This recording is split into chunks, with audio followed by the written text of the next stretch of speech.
Can finasteride and dutasteride be actually permanently banned in the European Union? Well, that's something that the European Medical Agency, EMA, is actually reviewing right now.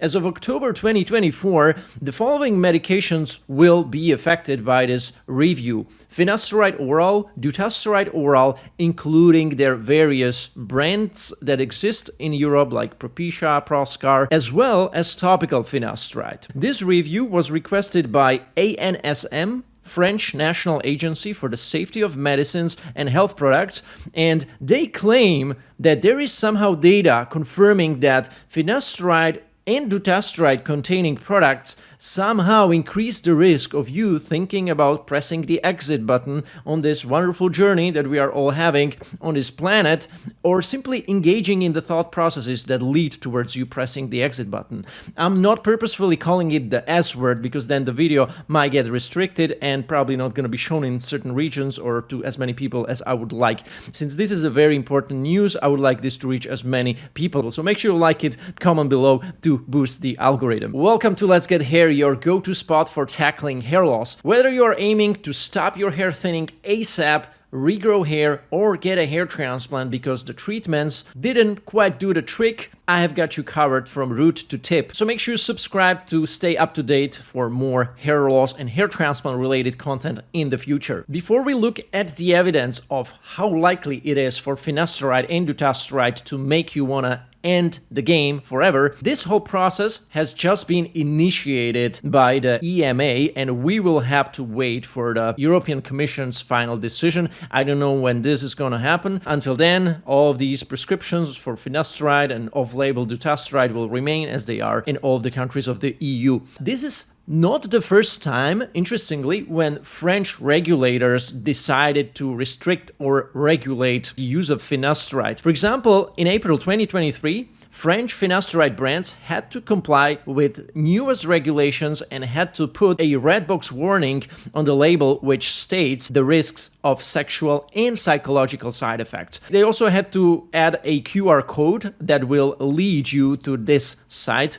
where you can learn more about finasteride, what it does, and also about the potential side effects. Now, so far I see no issue with that per se, as long as the drug can be obtained without major complications. Now, such red box warning on finasteride in the EU is quite rare and probably occurs only in France. Now, something similar had happened in the US in 2022 when FDA was reviewing the same issue what French regulators are trying to start right now for the EU, but the United States FDA concluded that the data and the evidence was insufficient to do something about it. But they nonetheless added these types of side effects related to the S word and behaviors and thoughts engaging in this to the official adverse reactions. But why did the FDA actually think that the evidence was insufficient? Well, if we look at the review that summarizes all of the occurrences of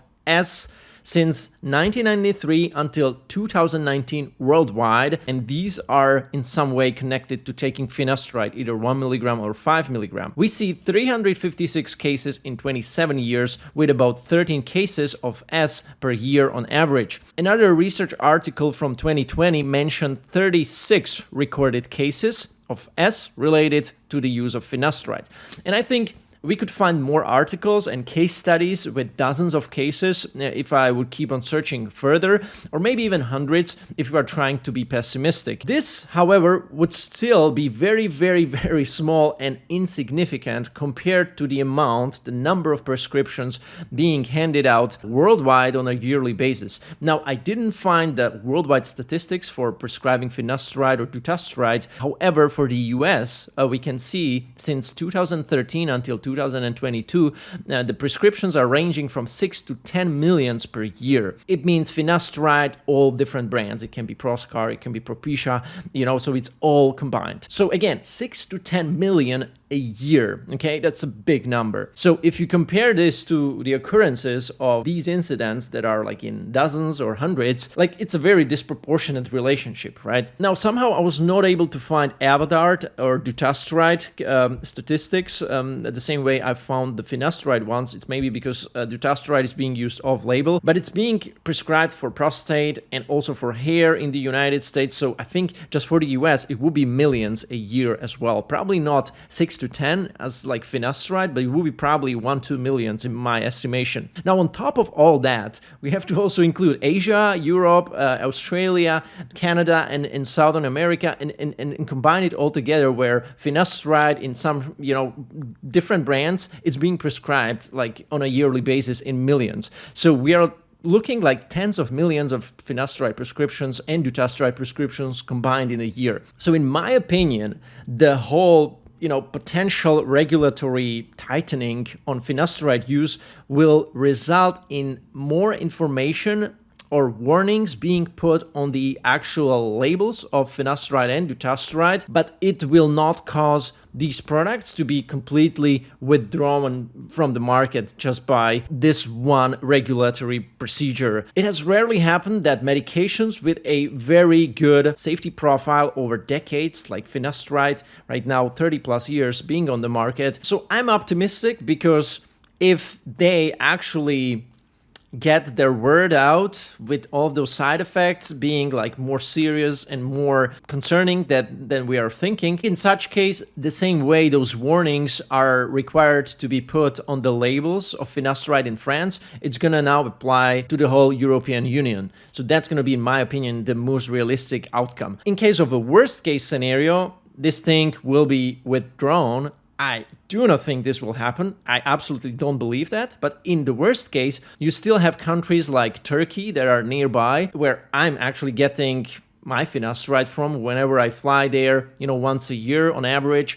I load up on finasteride. It's the 5 milligram Proscar version that you can get in Turkey in any pharmacy without prescription. They're not members of the EU. You can buy it for under $10. It's like 5 months supply if you quarter it in 1.25 milligram pieces.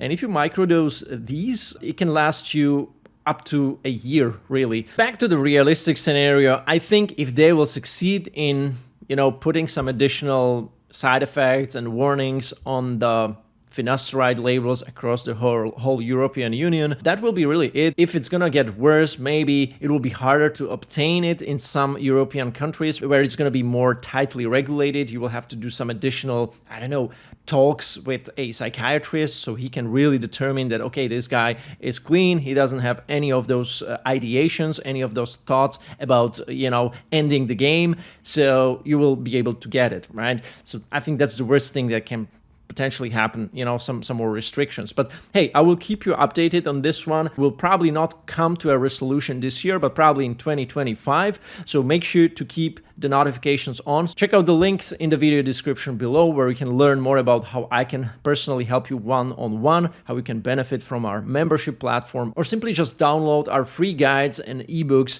that we have on letsgethair.com that can help you start it the right way in the whole hair loss and hair transplant game. That was it from me for this video. Thank you so much for watching, and until next time.